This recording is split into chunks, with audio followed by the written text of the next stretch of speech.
Hey guys, it's Vornskyr here, and today we're back in Elite Dangerous, and we're carrying on with the exploration pilgrimage towards Sagittarius A. And this video, I think I travelled in total around 3,000 light years or something. It was definitely at least 2,000, I think it was a bit more than that. I spent about 5 hours recording all the footage in this video, so that gives you an idea of how far I travelled, I think. And to be honest, I just didn't find much of anything interesting along the way. Mostly they were just regular M-class stars or anything with rocky planets and shit around them. Just nothing out of the ordinary. I mean, I found probably 4 or 5 gas giants with water or ammonia-based life, but apart from that, I think I found one water world along the way, which I think is going to be in the video a bit later. But apart from those gas giants, there just really wasn't much of interest. I think there was also a couple of star systems where the stars were fairly close to the like pretty close together near the jumping point, but yeah, like I was saying, really not much of interest. And it's one thing that I've found by doing that is that it's really demotivating. You know, flying for an hour or an hour and a half and just not having anything really kind of special or whatever to show for it at the end of it. But I guess that's, you know, you're still moving forwards towards your destination, so I guess that's something. And speaking of a destination, while I was kind of trekking in towards the core, I did find a nebula that I decided to head towards. So that was the Lagoon Nebula, and a star system within that nebula. So that was at least something to aim for. It turns out it was a fairly decent sized nebula as well. So we will reach that at the end of the video. And what I'm actually going to do at the end of the video is change over to kind of my live impressions at the time. There is a bit of a problem with that because my computer blue screened while I was recording that part of the video. So basically the audio file was okay, but the video file was corrupted. So what I've tried to do is recreate my actions, and it hasn't worked all that well, if I'm completely honest. So, but you still get my first impressions, at least with the audio file. But yeah, technical difficulties do happen, unfortunately. But yeah, so this is the Lagoon Nebula here, which you should be able to see on the galaxy map, and the star that I was heading towards is called Herschel 36. I basically picked that star system, or that star, because it's the only one in the area that has a name, instead of just Lagoon Sector, blah blah blah, or whatever.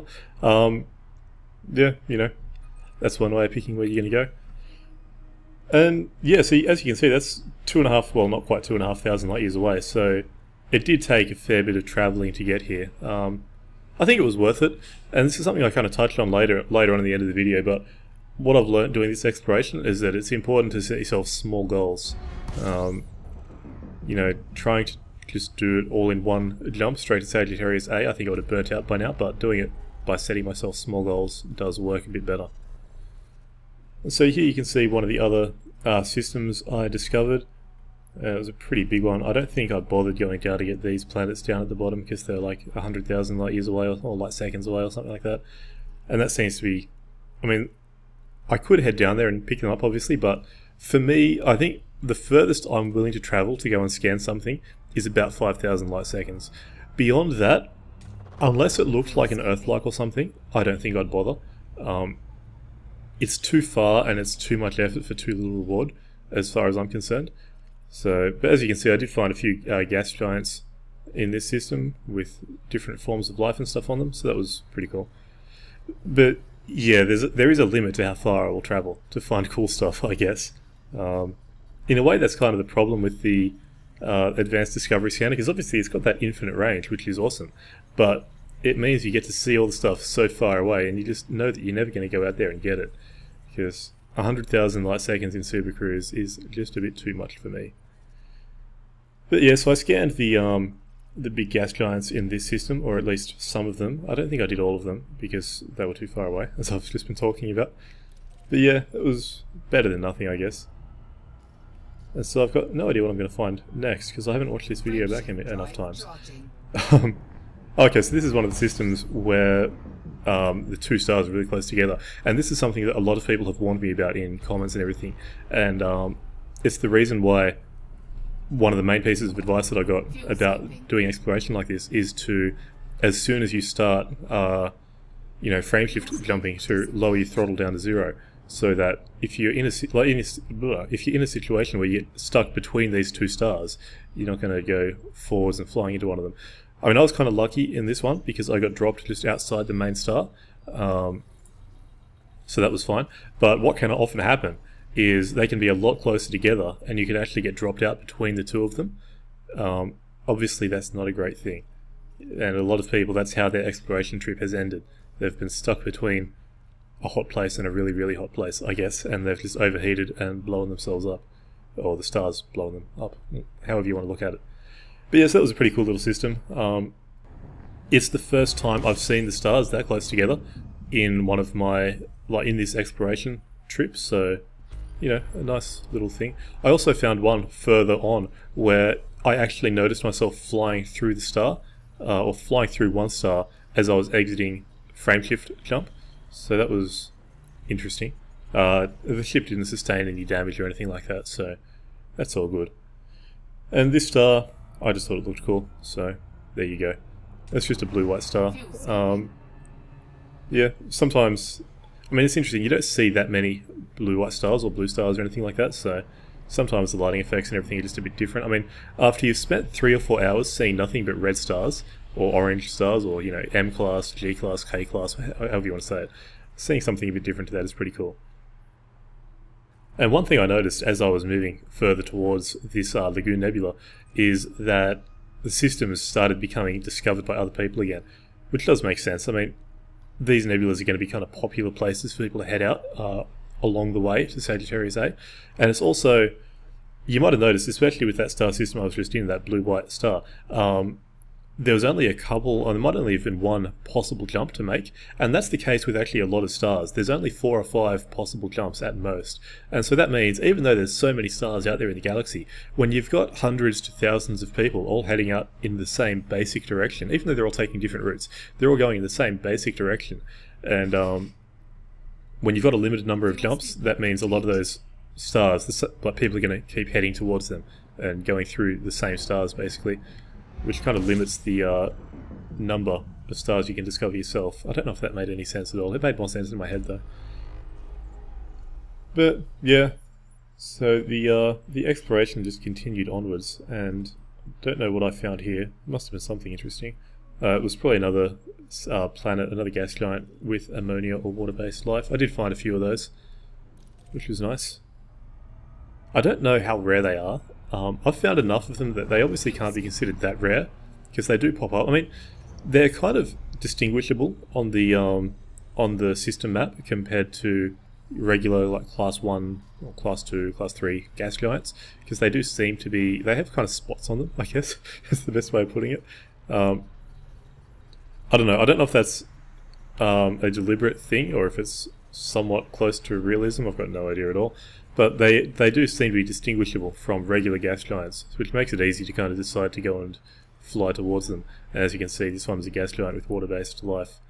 Fuel scooping complete. Well, yeah, I don't know. You see, this second one has definitely got different markings. The first one looked more like a regular gas giant now that I watched it again. But yeah, anyway. And so this one is the water world that I was talking about. And this was nice to find after having gone so long without finding anything at all interesting. A decent water world was nice to find. And there it is there. And I like how you can see the polar ice caps and everything as well. That's pretty cool. Nice little touch. But yeah, so that's those are the highlights basically from a good 5 hours of exploration. As I was saying, there's not a whole lot of it. But what I'll do now is I'll change over to my discovery of Herschel 36, and that's going to be the live commentary. Okay, so we are right on the border of the nebula. Herschel 36 is one jump away, and you can actually kind of see the clouds and everything of the nebula ahead of us. As we move further away from the star, it becomes more visible. I guess the lighting of the star, when you're really close to the star, the lighting of that kind of overpowers everything else. But you can see this is the nebula right in front of us. I should explain as well why I've picked Herschel 36 as my destination star within the nebula. If I quickly look at the galaxy map, you see it's basically the only star in the nebula that has a name on it. All of the others are just like Lagoon Sector, blah blah blah, or whatever. This one's actually got, you know, some sort of name. That may not be the best logic to go picking destinations, but it works for me. Anyway, let's jump over here and see what we can see. I've got no idea what's in this system. Hopefully it'll be something interesting. Hopefully it won't be a giant star that eats my ship. I don't really want life to end that way. But yeah, we'll see.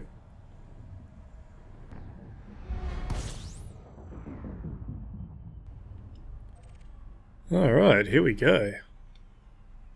So I got one star here, another one over there, 2 objects detected. This looks to me like it might be another one of those Wolf-Rayet stars, like we saw in the Flying Ring Nebula. Although it could just be a white star. I don't really know. A blue-white star. Let's scan it and find out. Any second now. That's just a blue-white star. Okay. And there is another one down there. How far away is that one? 6,000 light seconds. I wonder if we can get it from here. Oh, we can. Awesome. So let's have a look at the system map, make sure I'm not missing anything. They're both pretty big stars. And of course, I'm not the first person to discover these. I wouldn't have expected to be. I think all of the nebulas, or at least most of them, especially the ones on the way to Sagittarius A, will have already been discovered, as well as the space around them will have at least partially been discovered.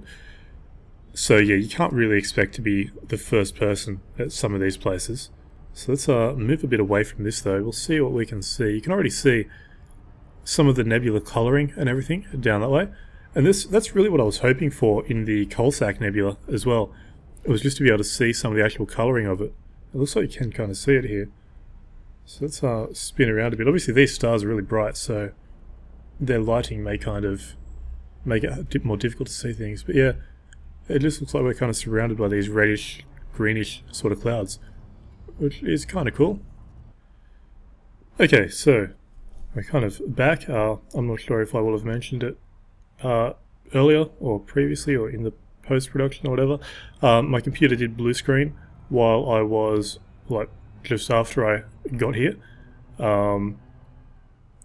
which is why the video file didn't save properly. It was all corrupted. The audio file did, so I've used that audio file and I've kind of tried to recreate what I did.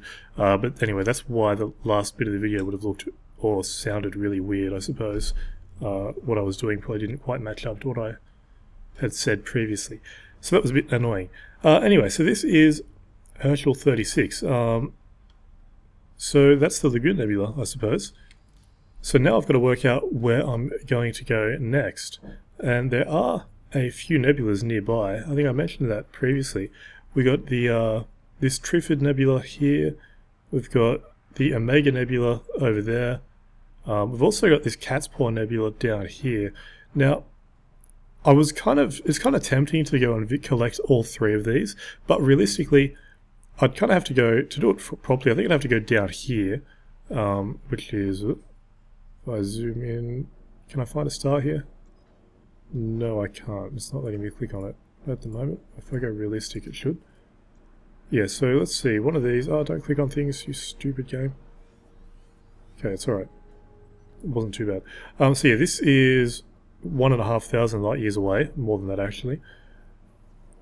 So going to that one would take a fair while, and I'm not sure it'd be worth it. Now, Trifid and Omega, I think those 2 are definitely doable. So I think what I'll probably do next is go, like, kind of go down here to the Trifid Nebula, then over here to the Omega Nebula. And then, after that, well, who knows? I guess I'll probably collect the Eagle one as well. This is just turning into a nebula hunting trip, basically. I might even come back here for NGC 6357. That would probably take a while, though. I mean, this is all, you know, going to take quite a while. It took, from the finish of the last video to, well, this point, it's probably been about 5 hours of flying around and exploring. I'm not quite sure how far I travelled between, like, from where I ended the last video and here. I think it was at least 2,000 light years. You can see I'm 4,500 light years away from civilized space now, and that's sitting here at Herschel 36. So yeah, it's definitely, all this stuff takes a while. And obviously we are making our way towards the galactic core though, in Sagittarius A, which is our final goal. But I think what's really good, and what's making this enjoyable, is kind of picking small destinations for myself, like little milestones, and just working towards those milestones. I mean, obviously I could just go straight to Sagittarius A, and let's see just how far away that is. There we go. Did I spell that wrong? Yes, I did. Ugh. There we go. So, I mean, we could have just headed straight here and just, you know, not bypassed, or, yeah, not looked at anything interesting or anything, and just gone the whole 25,000 light years to Sagittarius A without finding anything interesting or stopping at nebulae, nebulae, I don't know, whatever. Yeah, we could have just done that just in one massive hit or something, I suppose. But, you know, if I'd tried to do that, I probably would be completely sick of this and just hating the experience. Whereas by selecting smaller milestones and working towards those, I think it's a far more enjoyable experience. But yeah, so all this stuff is for the future. How far is it to these nebulas, Trifid and whatever? Because generally it's been taking me about an hour to do 1,000 light years. I mean, obviously it depends on what you find along the way, but so that's 724 away. That's not too far. Omega, it looks like it's probably 400 or 500 away from Trifid, maybe a little bit more. Yeah, so I guess we'll definitely pick up these two, and we will continue on from there, I suppose. But that's all for a future video, so I think I'm going to end this one here. So until next time, I've been Vornskyr. Hope you enjoyed the video, and thanks for watching.